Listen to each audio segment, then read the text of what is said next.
You're listening to the Artistic Finance Podcast, Show 61. On today's show, I interview theater artist Alaina Newell. We discuss We See You WAT, the movement calling for racial equality in American theater. In June 2020, they published a list of demands for making American theater more equitable. This is the first of 2 episodes in which Alaina and I go through the document and discuss point by point each demand that relates directly to finance. Some are free or inexpensive, which theater companies of any size can accommodate.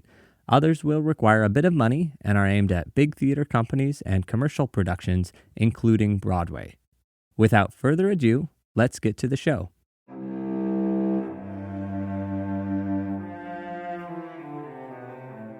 You're listening to Artistic Finance Podcast, where your host, Ethan Steimel, interviews successful artists, leaders, and investors to help educate and inspire artists to grow their wealth. Welcome, everyone, and a special welcome to my patrons. I am your host, Ethan Steimel, and today I welcome Alaina Newell to the podcast. Welcome, Alaina. Thank you for having me. We are recording this on July 22nd, 2021, so we are currently amidst a COVID-19 pandemic. We're also amidst the Black Lives Matter slow burn that is just existent in the United States. We are currently under a Stop Asian Hate campaign. And then the latest thing this month is that there are protests in Cuba about inequality, specifically racial inequality as well, going on there. So that's a bit of what's going on in the world. So basically, the world is on fire at this current time. Yeah, and there's so many countries and regions we didn't even cover and all that. So, Alaina, well, first of all, I just want to say we have sort of been trying to do this episode since November of 2020. Yeah. And now in July, we're finally doing it. So 8 months later. We made it finally. Thank you for being patient with me. Okay, so I have like 4 icebreaker questions right off the top here. So the first one is, could you describe your demographics for us? I am a cis female woman who is 21. I am African American. Relationship, single, LOL. Education, I just graduated getting my BFA in musical theater. And I am currently based in Charlotte, North Carolina, but I will be moving to New York relatively soon. Well, congratulations on graduation. Thank you. Thank you. Can you tell us a bit about yourself? Yeah. So I am a self-proclaimed artist in all of the fonts, acting, singing, but also directing and writing. I have a podcast, Fourth Wall, where we talk about discrimination and bias within the theater industry. We bring on Broadway artists and regional artists, and we talk to them about where they are in the world, how do they feel we can combat bias and injustice. And we're talking to both sides, so people who benefit from these systems that are set in place and the people who are being currently oppressed as well. And that's been really cool. I've been really excited about it. I don't know if it's you guys as the host or if it's your guest, but you guys, the way your conversations are like so casual, it's really like fun to listen to. Well, thank you. We tried. Like I always tell them before we start the interview, I'm like, I'm going to obviously ask a little bit about your career because that's why people are clicking because they know who you are.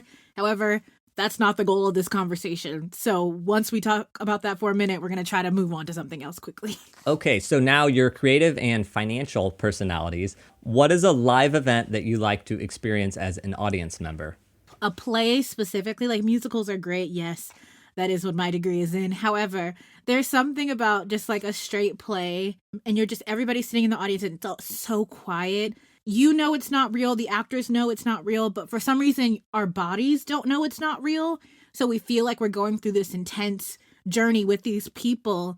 And all they have is themselves and the words. Obviously, they might have a set and things like that. But for the most part, if the actors aren't great, if the words aren't great, then you pretty much have nothing. And so the fact that people are able to take that and mold it and capture somebody's attention for longer than like 12 seconds is astounding to me, and I'll never get over it. I'm so excited to see live shows again once it's completely cool to do so. I love that take on it because I'm always thinking like I love a musical, like I want some tap dancing, I want some like something to distract me and just take me out of everything. I like this take on the play of it's just an actor and it's just words. And that can entertain people for 3 hours. That is sort of amazing. You're right. It feels more of like a craft. It feels more like blue collar when you think of it like that. Like they're just using the skills they've been given to try and make something. Like, I do love a musical. I love a good tap number, truly. And of course, that does take a lot of work as well. But having that music, having that spectacle, it does give you a little bit of room to not fail. But if something slips up, you can fall back on it a little bit more. And so I think if you like the real technicians in the art, and I love to call artists technicians because that's what they are. And so to watch them in that kind of playground is so... that kind of shows you like who really knows what they're doing, and it's really exciting. All right, your financial personality, are you good or bad with money? I'm up and down, let me tell you. There are some months where I'm really in it, and I'm reading all the books, and I'm listening to all the podcasts and things like that, and my finances are great. And then being an artist is so spontaneous. You can be like, oh, well, there's this audition, and it's in LA, and even though I don't have the funds for that, I can find the funds, and we'll make it happen. And then it kind of throws you off of your preset budgets and plans. But also I'm like understand the fact that like I am a young person, that it's okay if the next month or so or the next year or so I'm not perfect with it. I'm not really hard on myself. I try to keep everything within reason, not spending more than I make, things like that. But other than that, I don't have a ton of pressure on myself to do super well. All right, so now on to today's discussion, which is about We See You WAT. And I just want to throw a disclaimer out that we are just two people chatting about this topic. Neither one of us has any authority from this organization. It's a leaderless thing. We are just chatting about it, observations from us as theater practitioners. Yes, not at all affiliated. Please. So this very basic question, what is We See You WAT? So basically and this is not accurate. Oh gosh, if you work for this organization, I'm sorry in advance. But it's basically, it feels like a very secret society, but it's basically a social media campaign, it feels like, that strives to not only shed light on what the reality is of this theater industry and this artist industry, but then also call people out and by name if needed and demand specific things to create change. Instead of just saying this issue was wrong, we're saying this issue is wrong and here are 30 reasons or 30 ways we can fix it and rectify it and get on the road to try to even out this playing field that is so skewed. Yeah. And I will say, if our explanations don't make sense, you can go to their website, WeSeeYouWAT.com. WAT is WAT, which stands for White American Theater. And you said it's a social media campaign, and it certainly is, but their website has a lot more on it. And specifically, there's a 29-page document of demands. And I would also want to add that I believe the goal of this organization is in this moment to point out white supremacy in theater and saying that theater in the United States is racist. And we're going to point it out, and we're going to highlight it. They are taking action and making action. Again, it's a leaderless organization. I don't think anybody gets paid to do it. I'm pretty sure all these people are volunteers. It's anonymous. Nobody can be a spokesperson for it, even if they wanted to. Not that anybody would want to. Okay, so that's sort of what it is. It started in June of 2020, and that's when they released the statement and started their campaign. And so now what we are going to specifically do in this next hour is, me being me, I read this document. I decided to notate everything that was related to money. So there's a lot of things that are social, etc. And I was just like, I'm just going to pull the money things out. The answer to some of these demands is going to be, we can't afford it.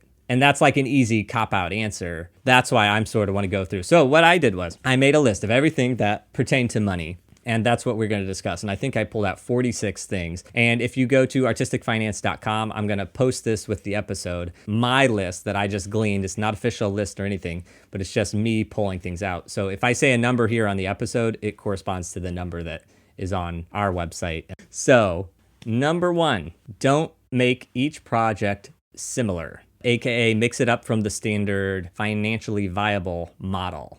Because a lot of times theaters will say, we're going to do anything goes because we know it will sell tickets. And we're not going to do a BIPOC play because no one's going to buy a ticket to it. And also thinking about specifically when it comes to Black stories, the ones that are financially viable, I'm using air quotes for the people listening, tend to be like trauma porn, essentially. So although that may bring in a lot of money, usually it's an extremely traumatic story about Black bodies that were usually written by a white person trying to talk about these issues. And those are and it's proven to be financially viable when you look at which Black films win the Oscars, which Black films, Black shows are nominated for Emmys, things like that. A lot of them are in this traumatic category, talking about things that are very detrimental or stereotypical about like BIPOC communities. And so, yes, they do make a lot of money, but having Black bodies in a space doesn't equate to accurately representing Black bodies in a space. And so whether you're not putting any Black stories in your season or you're putting these specific traumatic Black stories in your season,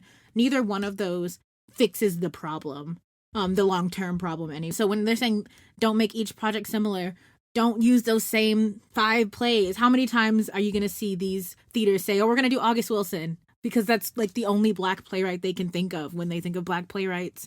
Even though there's so many, there's hundreds of new ones coming out every single week. There's a new playwright, there's a new director, there's things like this coming out every week, and they're moving to film and television because right now they're being honored more there, they're being respected more there, because there's not a space for them here. And so not only taking the time to license these plays, but licensing new plays, which can actually be cheaper than licensing really popular Black plays that are already made, going to something like New Play Exchange. If you're talking about we don't have the money to do this, it's actually going to cost you less to get the rights to do a 2 or 3 week stint of this new play and bringing the playwright down and giving them a chance to workshop their material with actors. That can actually be cheaper than trying to get the most popular Black play that you can think of right now. Okay, that's a really good way to look at it. I wasn't even thinking about that. Find a BIPOC playwright that has a new play that wants you to do it. Oh yeah, good call. It just takes investigating, to know, instead of just, because it's easy to give a blanket statement, well, we don't have the budget for this, we don't have the space for this. But if you just sit there and think about it, there's easy ways to not make everyone happy, but to create some kind of compromise. All right, number 2 demand, eliminate 10 out of 12s and the 6-day rehearsal week. So what is a 10 out of 12, by the way? Yes. Oh, man. So a 10 out of 12 is basically you'll have a 12-hour day that the actors and the technicians, and usually the technicians are there all day. They usually don't even get a real 10 out of 12. But you're basically required to be there for 10 out of the 12 hours of the day. So from 10 a.m. to 10 p.m., for example, you're working all day. You might get a 2-hour break in the middle, or they might break it up however they need. And that's usually for the technical rehearsals right before an opening of a show, when they're combining the acting and the lighting and the sound and all of that kind of stuff. That's what a typical 10 of 12s is set up like. And then also historically, theater works Tuesday through Sunday and takes Monday off. So they're working 6 days a week. My thing that I've said on this podcast 100 times is that actors get a 10 out of 12. They get a 12-hour day. The technicians work 16-hour days, 6 days a week. The thing about this demand is that it's the zeitgeist of today's age of saying we can't just work ourselves. When you're working a 16-hour day or even a 12-hour day, 6 days in a row, like when do you sleep? When do you run your life? Like, how do you have a life? And it's hard. With artists, this issue always comes up because people assume because you're having a career in the arts and it's something that you claim to be passionate about, oh, well, you should want to do it every day. You should want to do it 24 hours a day. And no, it's even if we love it, we're choosing it for a career. So in the same way that it would be ridiculous for you to tell your customer sales rep to work for 12 hours in the day and get 1-2 hour break and that'll be it. And then they're on their feet, they're moving, they're exerting both physical energy, emotional energy, depending on what the show is about. Expecting them to do that and just take it simply because, oh, well, you're an artist, you should love it. That's always the standard when it comes to paying actors and technicians fairly and giving them an actual livable working environment. That's always the defense, which I hate. But with this, like, people can't sleep. They can't have a second job, especially these smaller theaters. They don't have the money to pay you a livable salary or wage to where this can be your only job. So even if you did have the energy to go through these 10 of 12s, can you even afford to do that? Do you have other jobs, other obligations, people with children, people with responsibilities, things like that? Taking that all into consideration. And it also just proves to not be necessary. It's just a way for them to kind of condense all of that work into one weekend instead of taking the time to spread it out. I just think it's based in laziness, honestly. Of the company, not the technicians. And I think if there's an argument that, oh, we do want to keep a 10 out of 12, I think there's an argument that, okay, that's fine, but just pay people a lot. Pay people a fair wage. to do that. And then I think naturally people will not do that so much. Right. Paying them. And then also creating scenarios where, okay, then if we're going to do a 10 of 12s, they don't have to be in costume until the last 2 hours. They don't have to be wearing the proper footing or anything like that, footwear until the last hour or so. They don't have to be singing continuously. They don't have to act continuously. They're given certain set breaks throughout the whole time. Once you tell them, oh, well, then just treat them fairly and equitably, then they kind of be like, oh, no, we don't need 10 of 12s. Number 3, mandatory estate and financial planning for all employees. I really like that one, and I think that could actually be free. Like if there's a small theater that, wants to do some of these demands, but even Schwab would probably come in and do it for everyone, or Edward Jones. I guarantee if you reached out and said, hey, could you come spend a day with us? But I really like that one a lot, probably because this is artistic finance. Even just one day a year, if you met with somebody and just sort of talked about your life and your goals and all that, I think that's pretty great. I agree, especially in this very gig economy based career. Not a lot of the people who do this job full time, they have to learn on their own, usually the hard way, how important finances are, and they usually have to go out of their way to figure out how everything works. And something that simple could keep an actor happy with you, could keep their work relationship positive so that in the future maybe they don't need to worry about casting as much as they normally do or going out as much as they normally do because they're not creating any kind of toxic relationship with the workers they have now. All right, demand number 4, eliminate, quote, years of experience, end quote, and education requirements for jobs. So this one I actually think organizations have been doing this. Somewhere in the middle. I also don't think this costs anything, specifically because a lot of the times when I notice, specifically in theaters, they're still offering very low wages, but demanding these extremely high degrees. And the reason they can't find these positions is because they're asking people who degrees state that they should be getting offered certain amounts. They're offering way below that, but because it's in the arts, they're expecting people to take it when one, college education does not equate to your ability to do a specific job, especially in the arts. A lot of this, especially when you're looking at these diversity, equity, and inclusion positions, that's more about how are you working in your community? How do you view the world we're in? How do you view the city that we're specifically in? And how can we be more equitable? And how can we include more people around us? You don't really need a master's in theater to know how to do that. And that usually removes you from those positions because to get that to that level, you're usually a part of a certain socioeconomic background, which automatically removes you from some of the issues that need to be addressed automatically. So I think, yeah, I agree. Get rid of it. Yeah, I don't think that costs anything for the organization posting the job listing, but I do think that affects people getting those jobs because if, say, there's an artistic director job that pays more than whatever you are doing, but you can't apply for it in theory because it says you need X years of experience, I think that's with, holding people back from potentially the higher paying job listing. Right. Number 5, cease most favored nations. So anybody that's listened to this podcast enough knows what most favored nations is.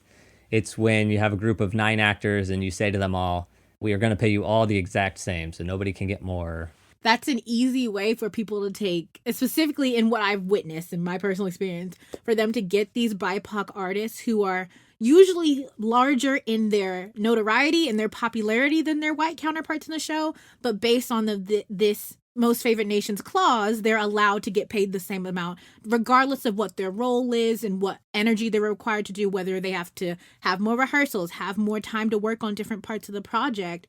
They're still getting paid the exact same amount as everyone else just because they've all agreed to this clause. I think that really eliminates, there's something to say about it. If you have 20 years of experience in this career and you've built a name for yourself, just because this company has decided that, you shouldn't be limited, I don't think. Obviously, it's all up for discussion, up for negotiation. And I think that's where it comes down to is let there be room for negotiation. And specifically with BIPOC artists, they have trouble feeling like they have the power to negotiate because they just feel like they're replaceable, that they're the most replaceable because there's less jobs for them. So there's more people hungry for it. It's hard for them to, specifically BIPOC artists, to say no to those kind of clauses, even if it's damaging to them, because they know that they're easily replaceable. And it's easier for them to be villainized in those situations. Although it might cost companies more to pay people what they are worth, I think it'll cost less in emotional turmoil.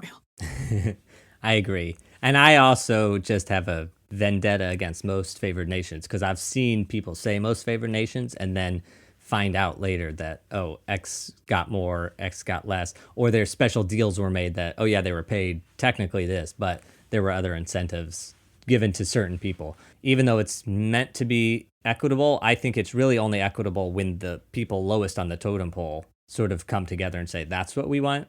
But I don't think it should come from top down ever. Yeah, because it can always, like you said, it can always be, so for your upfront, this is what everybody will be making, but then you don't know what people were talking about in terms of commissions and percentages on the back end, which is usually how they pay the people they care about less, so that they can pay the big people that they want more in the long run. Number 6, I actually don't know how this is financial, so maybe it'll be apparent, but I can't figure it. But be intersectional. Stop clumping BIPOC with white women and LGBTQ+. I would say when people have not quotas, I would say, for hiring, when they're saying, oh, we're going to commit to hiring 50% diverse artists.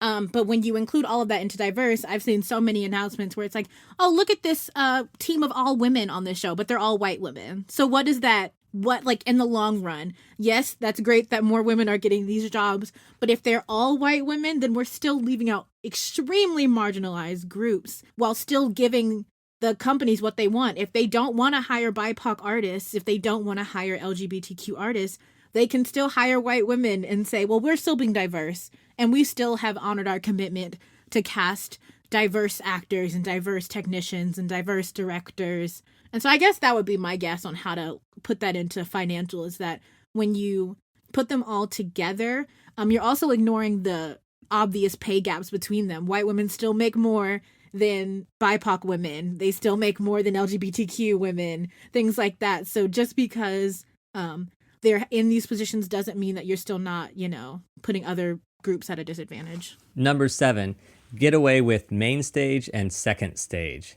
Anybody that doesn't know, you very often, second stage is the smaller theater, and that's where companies will put on the BIPOC productions. And usually they say things like, because they won't sell tickets, so we put them in the smaller theater. It's just, you have to try. Like, there's so many times I've heard people say, well, nobody's going to come to this show, and then it sells out. Well, your main patrons may not come to this show, but maybe it's not for them. Maybe we can do more work on our marketing side to bring in those people so we're not losing money. Number 8, free tickets to indigenous tribes on which their homeland, or the theater is sitting on their homeland. I want to say it sounds like that's going to cost money, but I really think you can easily do that by just offering standby tickets to indigenous tribes from that land. Yeah.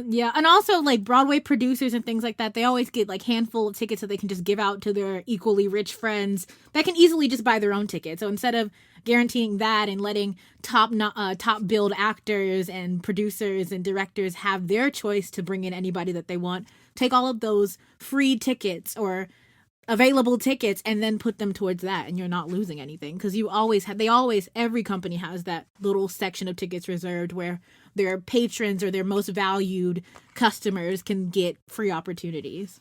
9, put an explanation of how the land the theater sits on was obtained and have that published in the lobby of the theater. That would cost money to do that research and put up the plaque, but you could also put up a piece of paper and it would be very cheap. Also, Google is such a thing right now where I don't think it would cost that much money to figure it out. I agree. Okay, this is number 10. Stop using BIPOC money for BIPOC productions and or overhead.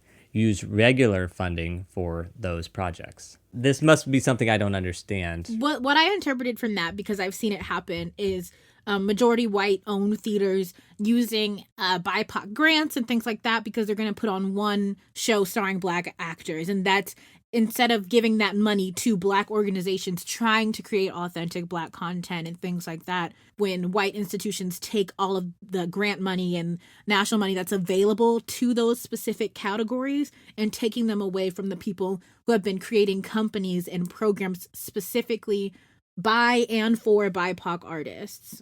That's what I think when I look at that. Number 11, publish how much money is spent on white businesses versus BIPOC. So I think that's just looking at the annual budget of your theater and making that public of how much went to white versus non-white. Yeah, and that one, and then like the next couple ones are kind of in a similar vein. Yeah, so 12, publish how much money earned by white artists versus BIPOC artists, broken down by job type. 13, publish an organizational budget. And 14, publish salaries. Those are all just saying pay transparency. Yeah, and that wouldn't cost anything. I mean, in the long run, it might cost patrons if they're unhappy with the way that you're spending the money that they keep giving to your company, but that's more of a you problem. I think a lot of people, because people are behind organizations, and a lot of people / organizations are afraid of making their money public. Like public companies sometimes do have to put out a budget, but everyone's sort of afraid to say how much they're spending and et cetera. And I think that's just from public scrutiny. If you're theater, you're by nature being part of the community. It's your thing. So, whether you like it or not, I think that's a good thing to be public about what you're doing. Because if you're afraid of being scrutinized, you should be being scrutinized. Yeah. 15, pay BIPOC artists to participate in talkbacks and marketing. I think this one is specifically about when it comes to contract negotiation, because a lot of top billed performers, this would be more applied to either non-union or regional work. But because I know that with SAG-AFTRA, with Broadway specifically, I'm pretty sure that their pay included in that is knowing that they are responsible for a certain amount of marketing programs, a certain amount of interviews, things like that. But that's usually only offered, that inclusion of that pay is usually only offered to the top billed performers who statistically tend to be white, just because most shows tend to have white artists as their leads, instead of accurately paying these people to participate. I guess it depends on the industry and the region, just because sometimes talkbacks are voluntary. Like it'll be after a show and they'll say, if you want to stay, you can. If you don't want to, then you can go home. So I think this is more for regional, non-union type of theater and indie films, things like that, where they don't have the budget to initially offer that to you, but they try to throw it in at the end and you don't feel protected, or you don't have anyone behind you to kind of defend you in that sense. And you don't have the money to pay for a lawyer or anything like that to defend you in that contract that you already signed. So I think that's mostly for those venues and those markets. Oh, I'm glad I'm talking to you, because I was interpreting it as like a bit of tokenism of like, getting BIPOC actors or participants to be at the talkbacks, but then that's taking time and energy out of their life. And so I thought it was pay them for that time rather than just sort of expecting them. Yeah, if they're not being paid and other people are, I think it just depends on the industry. Because when you see like a Broadway company perform at like Good Morning America, they're all paid to be there. They're not there voluntarily. They're not there just because they're scared that they'll get kicked out of the show. But for regional shows, that is the case. They might say, hey, at 9 a.m. I need you to wake up and we're not going to add anything to your pay. We just need you to be there, even if that wasn't stated when you signed the contract. And so I think that helps put protection for those regional theaters. It prevents them from manipulating or taking advantage of their local actors. Number 16, no unpaid internships and allow those internships to be entry into a job. And what we said earlier, like they think that artists, just because you love the art means that you do it for free. And no, that's not how I feel about it. If that was the case, I wouldn't pursue it as a career. It'd still just be a hobby. I mean, can you imagine if somebody likes to go race cars around a track and like they do it because they love it? It's like, oh yeah, you try to do that for 16 hours a day, 6 days a week. I suspect it would be very hard to keep racing a car that much. Right. I sort of roll my eyes when people are like, oh, but you're doing what you love. All right, anybody listening, if you meet me, never say that to me. Yeah. Or when people say, if you do what you love, you'll never work a day in your life. No, that's not true. That's not based in truth. Regarding the unpaid internship situation, a lot's going on. Currently, Williamstown Theater Festival, we're all watching in glee as that sort of situation unfolds. I mean, I'm sorry for the technicians working through it all, but we're all wanting to see the demise of those organizations and structures. But Lift the Curtain and Unpaid Arts Internships, that's an organization that's doing amazing work and is all onto the internship situation. Number 17, evaluations must be reflected monetarily with bonuses and raises.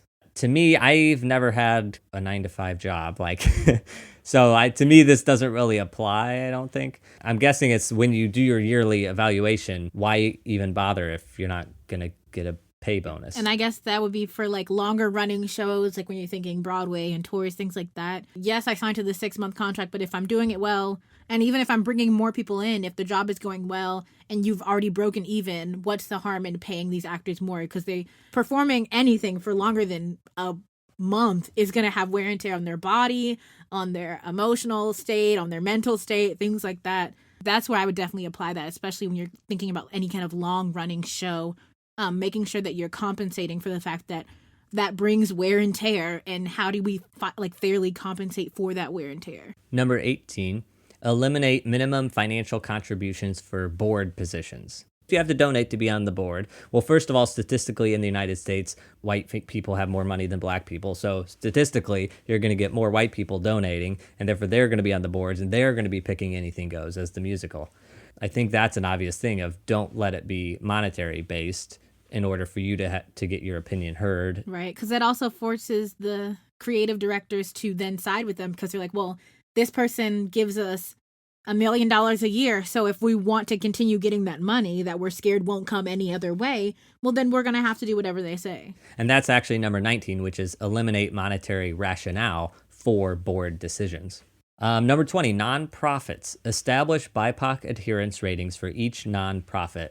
Donate money to the communities that stories focus on. For example, a play in Flint must include donating money to Flint. Think of specifically this year with the movie coming out. Think about how many productions are going to be put on next year of In the Heights. Think about that.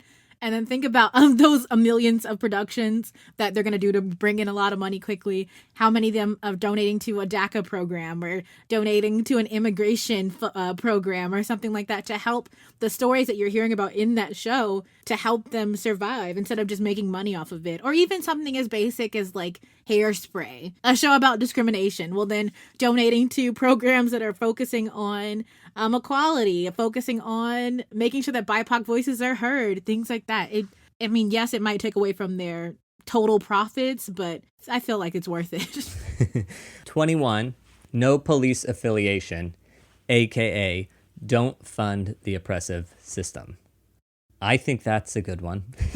I agree. That's such a big topic. I don't even really want to comment on it. Yeah. Other than saying I'm down with that one. Also, there are other de-escalation techniques and programs that aren't involving the police to handle situations that they may occur. 22, equitable partnerships with BIPOC artists.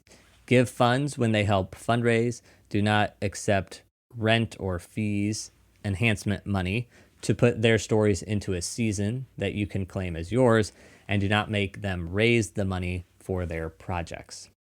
You know, this is so funny because this is like, first of all, a good demand, but so many, actually probably all of these demands apply to everyone, not just BIPOC. It's like eliminate 10 out of 12s.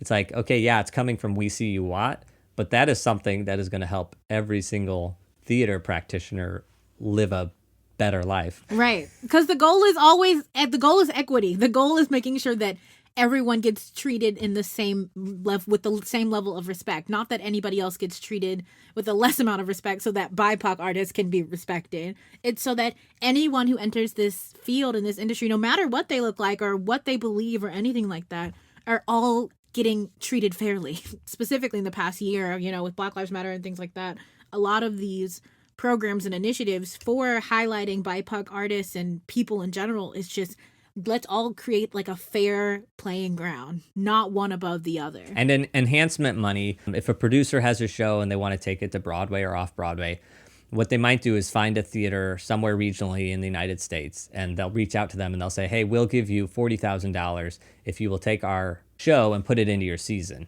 And that way, the producer can sort of try out that show out of town and then get all the kinks worked out and then take it off Broadway or Broadway. I think what this point is saying is, for BIPOC stories, take those stories. Don't just go with the producers that are giving you enhancement money. Seek out other stories. Don't just follow the money. Just don't fill your season with only producers that are paying for it. Make sure you're doing other things. Right. And the last section of that, like, don't make them raise their own money. Don't claim that you're having the super diverse season, but all of these new works by BIPOC artists, you made them get their own funding to put the show on. They basically just rented your theater for a space. You can't claim that for your season. 23, fund sustained growth and multi-year gifts to allow artistry to grow. To me, that's just saying don't make it all about the ticket sales. Fund the program so that art can happen versus capitalism happen. Right. And it can continuously happen so that there's not just one great event and then it's done, but creating like a residency or something where somebody can plant there and help foster something in the community so that you can help others around you, you know? 24, eliminate budget size determination for grants, as BIPOC groups often have small budgets, so cannot access large grants. Yeah, I mean, because the small budget is based on probably what they've heard in the past, so not thinking they can get a larger grant or a larger budget because they've never been granted one in the past. Pretty much all the big regional nonprofit theaters are steeped in a white supremacist system. Because of the rules, they have all the huge budgets, and therefore they're getting all the grant money. And so this is saying give grant money to smaller groups and BIPOC groups, right, rather than just giving it to Roundabout Theater or Manhattan Theater Club. Or right. Nobody's discounting those theaters. Nobody's discounting that. Just because they have the $1 million budgets, they continue to get the money. Okay, 25, make a grant access rubric and make it transparent to rebuild trust in the grant giving process. That one's so good. I agree. Yeah, these are so specific, but also so broad all at once. And they're perfect. But I mean, the grant thing is like, I can't tell you, because also grants, it's like so many times you have to be around for 2 years in order to even access a grant. So it's like you have to financially sustain yourself for 2 years. And then once again, if you're doing it on a shoestring budget, the grants you're going to get are shoestrings. Make it a rubric. Say this is what you can do. Make it a game, basically. Like make it like, here's the puzzle. And if you do all this, then you can do it. I think that's good because I think grants are so insider trading in a way. One, you have to know how to write it. 2, you have to know somebody involved who can also help you write, like tell you how to write it. And then 3, the people making those determinations, like it's buddy, you know? So I really like this number 25. And that all costs so much money. Like my mom, like her job for 20 years was a professional grant writer. And you have to hire those people if you want to get your grant accepted because there's so many. See, in the performance industry, there's always these secret rules that nobody tells you have to follow in order to be successful in it. And so you always have to pay money or find other resources to figure out what those secrets are just to get a foot in the door, which is insane. 26, provide funding for audits. Audit is basically a third party coming in and reviewing. So financially, a financial audit, that would be looking over the budget. If you've made other rules for your organization, like we're going to use BIPOC businesses, we're going to do BIPOC plays, whatever. Make sure you provide money so that a third party can come in and say, okay, you're doing what you said you're doing. Right, and just providing transparency. Going back to some of the previous points of publishing salaries and publishing your budget, if you want to do the right thing and you want to be transparent, but for whatever reason there's rules that you can't make that public, the auditor can say, yes, they're doing it or they're not doing it, and here's some things, but we'll leave the details private, but know that they were audited. Right. And an issue with there is that they've had like Actors Equity audit certain situations. Like this year there was a popular topic about like the Cats tour and how people weren't getting paid fairly. And although Equity said they would do the audit, because Equity is also a lot about insider trading and they're working with these big producers anyway, even though they said there was no problem, there was no proof of that there was actual a professional audit done. So just getting that all taken outside of the house and even the houses adjacent to these same companies. 27, provide overhead funding for BIPOC groups. If you're going to put a BIPOC show into the season, don't make them take care of the budget. If they need scripts printed, print the scripts for them. All these extraneous costs, make sure you're helping with that. Yeah. And just not taking those shortcuts. And I think it's a similar with number 28, like providing the funding for space and maintenance of space for BIPOC groups, not taking shortcuts, giving them the same opportunities and the same resources you're giving all the other shows and groups. And 29, redistribute grants and funds to BIPOC groups instead of PWIs. PWI, predominantly white institutions. I'm sure everybody knows what that is, but just so you know. Yeah. That goes back to the grants and Roundabout getting the grants because they have the big budget. look at where the money is going. It's all about money. Look at where that's going, adjust the river, so that way it flows somewhere else. The river's gone this way for how many years and ages and all that. Unless you build a dam or like a side stream, like it's just going to keep flowing the same way. So look at it and make a conscious choice to put it where it needs to help BIPOC thrive. Okay, 30. The Broadway League. Lower minimum amount of production fees for membership, which is currently 5% of gross capitalization for a play and 2.5% for a musical. And this is a lot about what we've been talking about earlier in the general sense of just saying that statistically white people have more of that money. They're able to play in these big, arenas because they have the funds to do so. Okay, 31. Create special financing for BIPOC audience members and allow them prime seating rather than the sides. Yeah, I think that's just like when you go see Broadway shows, even the ones about BIPOC stories are still majority old white people watching them because they have the money to afford. Broadway tickets are not cheap at all. Like, you can get those student rush tickets, you can try your best to get those standing tickets, but the general cost of a Broadway ticket is not, it's not cheap in any way, shape, or form. You're not going to create a diverse audience and a diverse cast and a diverse community without making it possible for all of those diverse people to afford to even go see a show, let alone be a part of one or work on one. I wonder if there's a nonprofit somewhere that's like students or BIPOC or sign up here and we will like pay for your tickets to the show. Somebody should do that. There has to be. Jeremy O'Harris with Slave Play, I know he had a system where he would guarantee a certain amount of seats for specifically Black students in the area, and just saying, here's a place you can sign up. If you're a Black student, sign up on this website, and we'll randomly select like a certain amount of people to see the show for free every day or every other day or something like that. I'm going to look that up and put links to any of those that I find in the show notes. What number was this? 31. 31. That'll be with number 31. Okay, 32. Lower rental fees and percentages of stop clauses to help shows find their audience. That's basically saying, let a show have time to get its audience, specifically off-Broadway and even Broadway.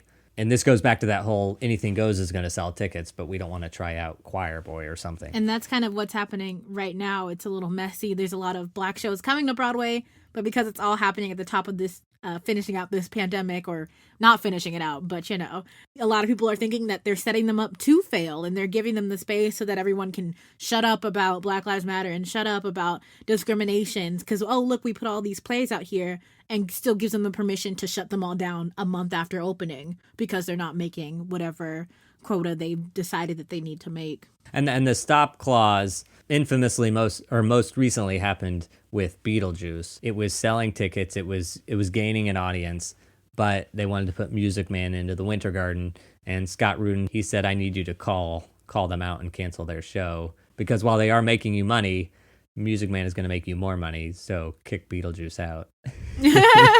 So this number is saying, don't do that. Don't kick the shows out to put in the Music Man. Let them know or let them grow. Okay, so 33, allow Tony Awards to any theater with 500 or more seats, a.k.a. the Apollo has never been eligible for the Tony Awards. Right. So that would make the Apollo eligible. I agree. That's an interesting one. I think that's great. I mean, why not? It's in New York City. It's a big theater. So why not? Right. I agree. See, I love We See You WAT because it's like, that's just a simple little thing you could do. Yeah, and I could literally talk for hours about everyone, so I'm like trying to shut myself up. I'm like, Alaina, please don't talk. Well, okay, actually, thank you for saying that because we're at 33. So we're going to stop with this. Allow the Tony Awards to any theater with 500 or more seats so that the Apollo Theater could be eligible for Tony Awards. So we've done up to number 33. We have 34 through 46 still to go, but that's going to be in part 2. So make sure you tune back to hear me and Alaina talk this through. We'll see if between 1 and 2 we get hate mail. We'll see if they attack us. Maybe we'll have a much more formal statement about what We See You WAT is for the part 2. That's so funny. Okay, so what financial advice can you give to small theater companies that want to support We See You WAT, but maybe don't have the finances to meet all of these demands that we're talking about? I would say that some progress is better than no progress. And I think what we've discovered is that a lot of these don't actually require that much more in terms of money to get it done and to get it done well. And so I think it just takes a little bit of creativity on their parts, which as a theater, you would expect them to have. Starting somewhere is better than doing nothing and just complaining that all of it's going to cost too much. At least doing the work now and starting where you can and seeing if that can grow into something else later down the line, you know? These are 46 things that I pulled out because they related to money. The 29-page document has plenty of other things that don't require money. You know, things as simple as on the first day of rehearsal, say this land was originally part of this tribe's land and we just want to acknowledge it. You know, something as simple as that costs nothing. Yeah. Okay, final question for you, Alaina. Where can people find out more about you? I'm on all the social medias, but I'll just plug Instagram because that's the one where I'm most common.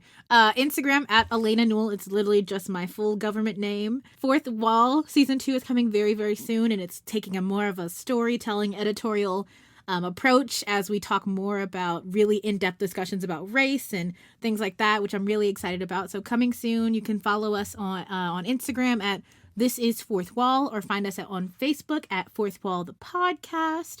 And we're also streaming on all the main platforms. So Apple, Spotify, Google, wherever you listen to podcasts, I'm guaranteed that we're probably there as well. So give us a listen. Thank you so much for having me. I'm so happy to be here. No, you're happy. Oh my gosh, I'm so happy. Thank you. 8 months later, we made this happen. 8 months later. No, I can't thank you enough. Thank you so much for doing this and for doing part 2. I really appreciate it. I'm so glad to have somebody to just talk this through with. Yeah, I understand completely. That was the first of 2 episodes discussing the financial side of We See You WAT's recommendations for American theater. Check back in 2 weeks to hear the second part of the conversation. Next week, we get an update on the finances of the startup magic show Flavors of Magic as it prepares to open a live show on August 5th in New York City. If you enjoy the conversations I'm having here on Artistic Finance and want to show your support of the show, you can do that by becoming a patron. You'll get early access to the episodes and a custom podcast feed that includes all bonus episodes. To become a patron, visit patreon.com/artisticfinance. That's it for today. Until next time, break a leg.